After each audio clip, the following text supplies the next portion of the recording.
प्रीतिकथामध्ये आपले स्वागत आहे. आज सायकल सवारी रद्द झाल्यामुळे प्रमोद, महेश आणि जगदीश गावातल्या शाळेच्या व्हरांड्यात निवांत गप्पा मारत लहानपणीच्या एकमेकांच्या गमती-जमती आठवून खदखदून हसत होते. अचानक कसला तरी आवाज महेशच्या कानावर आला आणि महेश दचकला. त्याला असं अचानक दचकलेलं पाहून जगदीश आणि प्रमोद हसतच डरपोक म्हणून त्याला चिडवू लागले. पण महेश पुरता घाबरला होता. अचानक त्याच्या सर्वांगाला दरदरून घाम सुटला.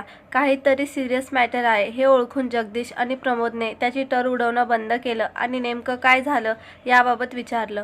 महेशने कसला तरी आवाज आला एवढंच सांगून विषय टाळला.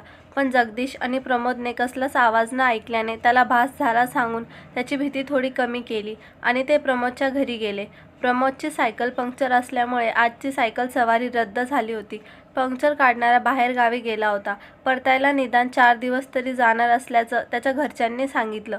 मग प्रमोदने हट्टामुळे बाजूच्या गावातल्या पंक्चर काढणाऱ्याकडे आजच जायचं ठरलं. संध्याकाळचे साधारण 6 वाजून गेले होते. जगदीश, प्रमोद आणि महेश सायकल घेऊन चालायला लागले. चालत साधारण अर्ध्या तासाचं अंतर. ओढ्यावरून जाणारा वळणावळणाचा दूरवरून पसरलेला डांबरी सुनसान रस्ता. रस्त्याच्या दुतर्फा शेतवड असल्याने मनुष्यवस्ती, घर कुठेच नव्हते. शेवटी गंमत जम्मत करत तिथे साधारण 6:45च्या दरम्यान बाजूच्या गावात असणाऱ्या पंक्चरवाल्याकडे दुकानदाराकडे पोहोचले. आधीच एका सायकलचं काम हाती घेतलेलं असल्यामुळे अर्धा 1 तास थांबावं लागणार असल्याचे त्याने सांगितले. सायकल आजच दुरुस्त करून आणायची अशी निर्धाराने अर्ध्या तासाची पायपीट करून आल्याने थांबायचं ठरलं. रात्रीचे 8 वाजले आणि सायकल दुरुस्ती घेतली. बराच वेळ निरीक्षण केल्यावर सांगण्यात आले, बऱ्याच ठिकाणी पंक्चर असल्याने आज सायकल दुरुस्त करून मिळणे कठीण आहे. तुम्ही उद्या संध्याकाळी 4 वाजता या. त्यात ते बोलणं ऐकून तिघेही खूप निराश चेहऱ्याने सायकल तिथून ठेवून घरी निघण्याच्या तयारीला लागले. तेवढ्यात प्रमोदने, आपण याच गावात मामाचं घर असून मी आजची रात्र इथे थांबून उद्या सायकल घेऊन येतो असं सांगून ती रात्र तिथेच मुक्काम केला. आता महेश आणि जगदीश यांना शेतवडीच्या मधोमध असलेल्या त्या सुनसान डांबरी रस्त्यावरून चालत प्रवास करत घर गाठायचं होतं. रात्रीचे 9 वाजले होते. अंधाऱ्या काळोख्या रात्रीस पुसटच चांदणं पडल्यामुळे दोघांना थोडासा दिलासा मिळाला. जगदीश आणि महेश गप्पा करत रस्ता पायाखाली घालत घरच्या दिशेने भरभर चालत होते. सुरुवातीच्या रस्त्यात काही कुटुंबे गावाच्या बाहेर राहायला असल्यामुळे थोडा आधार वाटला. पण दोघांच्याही मनात भीती होती, ती ओढ्यावरून जाणाऱ्या त्या वळणावळणाच्या रस्त्यावरून पुढे जाण्याची. आजवर गावातील जुन्या जाणत्या लोकांकडून त्या जागेविषयी आणि तिथल्या भूताटकीविषयी अनेक गोष्टी जगदीश आणि महेशने ऐकल्या होत्या. दोघांच्याही मनात एक वेगळीच हुरहुर लागून राहिली होती. अखेर ओढा जवळ येऊ लागला. जगदीश आणि महेश हातातल्या मोबाईल टॉर्चच्या उजेडात दबक्या पावलांनी हळूहळू चालत होते. ओढा जसा जवळ येत होता तसं मनातील भीती वाढत होती. दोघंही घाबरले होते, पण मनातील भीती त्यांनी एकमेकांना जाणवू दिली नव्हती. तसं कारणच त्यांच्या फायद्याचं होतं. दोघांमध्ये एक जरी घाबरला तरी त्याला पाहून दुसऱ्याचा संयम सुटणार होता. दोघंही मन डायव्हर्ट करण्यासाठी काहीतरी विषय काढून बोलत होते. बोलता बोलताना जर रस्त्याच्या दुतर्फा भिरभरीत होती. सर्वत्र नीरव शांतता पसरली होती. रातकिडे अधूनमधून किरकिर आवाज करायचे, मग मध्येच आवाज बंद व्हायचा आणि पुढच्या क्षणी परत किरकिर चालू व्हायची. दूरवर कोणाचीही चाहूल नव्हती. जगदीश आणि महेश आता ओढ्यावरून जाणाऱ्या रस्त्यावर चालायला लागले होते. दोघंही बोलण्यात गुंतले होते. तोच अचानक कोणीतरी रडत असल्याचा आवाज येऊ लागला. आवाज ऐकताच भीतीची एक लहर दोघांच्याही तळपायापासून अगदी मस्तकापर्यंत एखाद्या विजेसारखी लखलखून गेली. दोघेही काही क्षण जागच्या जागी स्तब्ध झाले. दूर दूर कोणीच असल्याचं जाणवत नव्हतं. मग हा आवाज कुठून आणि कोणाचा येत असेल काही कळायला मार्ग नव्हता. ओढ्यावरून आजवर घडलेल्या असंख्य भीतीदायक घटना क्षणार्धात दोघांच्याही मनात तरळून गेल्या. परत जावं तर निम्म्यापेक्षा जास्त अंतर मागे टाकलं होते. जगदीशने हिंमत दाखवत महेशला न थांबता चालत राहण्याच्या सूचना केल्या आणि दोघे चालू लागले. पुढे जाईल तसा रडण्याचा आवाज खूपच जोरजोराने ऐकू येत होता. कधी उजव्या बाजूच्या एखाद्या झाडीतून, कधी अगदी त्यांच्या मागे कोणीतरी रडत त्यांच्या मागे मागे थपथप पावलांचा आवाज करत चालत असल्याचा, कधी रस्त्याला लागून असलेल्या उसात कोणीतरी खणत असल्याचा आवाज येई. त्यातच शाळेच्या व्हरांड्यात आलेला आवाज. आणि आता हा विचित्र प्रकार पाहून महेश पुरता घाबरून गेला होता. भीतीने त्याचे पाय लटपटू लागले. 4च पावलं अंतर कापलं आणि महेश गुडघे टेकले. महेश थरथर कापत होता. कुणीतरी त्याचे पाय मागे खेचत असल्यासारखं वाटून सर्वांगातून दरदरून घाम सुटला होता. तोंडातून नीट शब्दही न फुटल्याने महेश घाबरून जोरजोराने रडायला लागला. तोच आतापर्यंत येणारा रडण्याचा आवाज अचानक थांबला आणि कोणीतरी जोरजोराने हसत असल्याचा आवाज येऊ लागला. हा सर्व प्रकार आणि महेशची अशी अवस्था पाहून जगदीश पुरता कोलमडून गेला होता. पण जगदीशने हिंमत सोडली नव्हती. इथे जास्त वेळ असंच बसून राहणं जीवावर बेतणार होतं हे जगदीशने जाणवलं आणि येणाऱ्या हसण्याच्या आवाजाला न जुमानता खाली बसलेल्या महेशला आपल्या पाठीवर घेऊन तो भरभर पावलं उचलू लागला. कासराभर अंतर चालून आल्यावर अचानक सर्वत्र शांतता पसरली. रडण्याचा, हसण्याचा, उसातील कण्याचा आवाज पूर्णपणे थांबला होता. पण धोका अजून टळला नसल्याचं जगदीशने जाणलं होतं. कदाचित पुढे येणाऱ्या वादळापूर्वीची ही शांतता असावी असं मनाशी पक्क करून कोणत्याही परिस्थितीत आपल्या गावच्या वेशीपर्यंत पोहोचण्याचा निर्धार जगदीशने केला. महेश घाबरून वेड्यासारखा बडबडत जगदीशच्या पाठीवर बसून होता. जगदीशने दाखवलेल्या धाडसामुळे पहिला बेत फसला होता, पण दुसरं त्यातूनही मोठं संकट काही क्षणातच त्यांच्यासमोर उभं ठाकणार होतं. वेस साधारण 1.5 किलोमीटर दूर होता, त्यामुळे जगदीश अगदी जीवाच्या आकांताने महेशला घेऊन झपाझप पावलं टाकत होता. काही क्षणात समोरचं दृश्य पाहून जगदीश सुन्न झाला. महेशची भानावर आला आणि खाली उतरून एकटक पाहत उभा राहिला. काही अंतरावर कोणीतरी मुलगी पांढऱ्या शुभ्र कपड्यांमध्ये रस्त्याच्या कडेला असलेल्या दगडावर बसून होती. नीट पाहिल्यावर कळलं की ती मृदुला होती.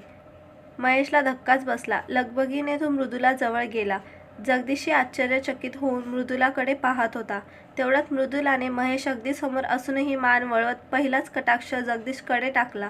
तिच्या नजरेत वेगळाच रोख होता. डोळे रागाने लालबुंद झाल्यासारखे जाणवत होते.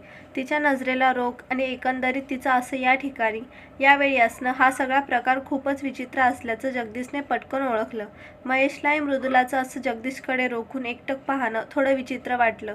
त्याने मृदुलाला जोरातच हलवलं आणि मृदुला भानावर आली. तिने महेशला मिठी मारली. मृदुलाचं अंग थंडगार पडलं होतं.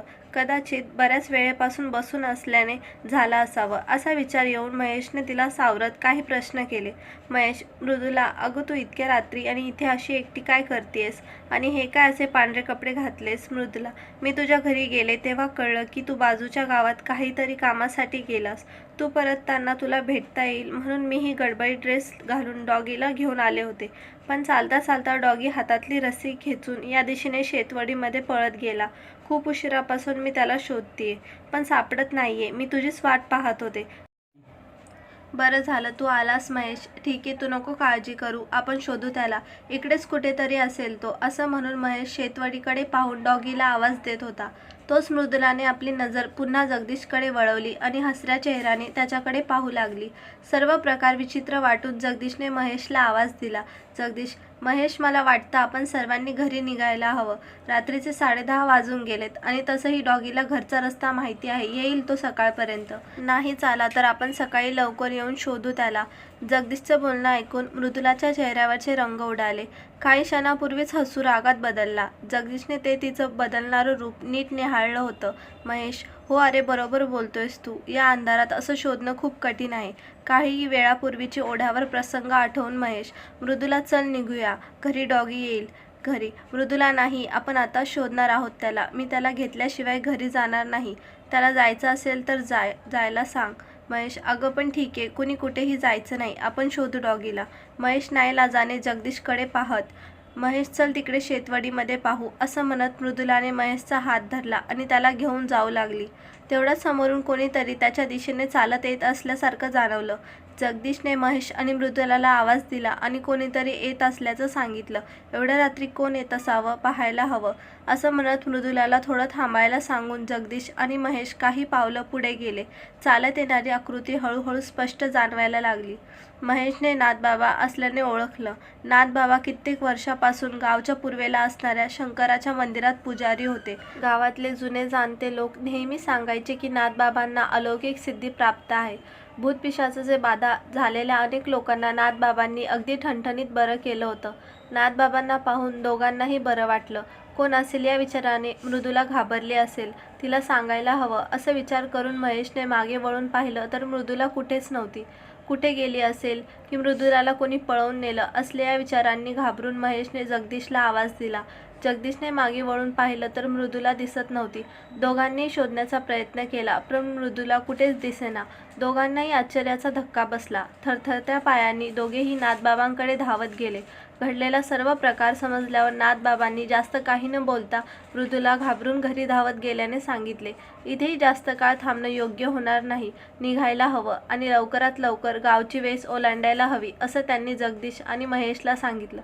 पण मृदुलाला शोधल्याशिवाय इथून कुठे जाणार नसल्याचं महेश नाथबाबांना सांगितलं. नाथबाबा, मृदुला तिच्या घरी सुखरूप आहे, विश्वास ठेव आणि इथून निघा पटकन, नाहीतर जीवाला हकनाक मुकाल.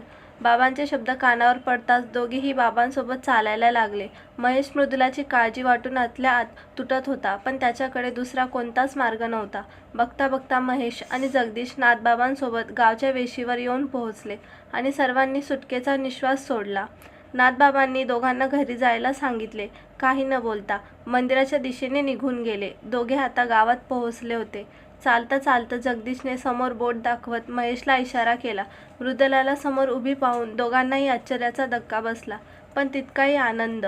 मृदुला, अगं तू आम्हाला न सांगता एकटीच तिथून का निघून गेलीस?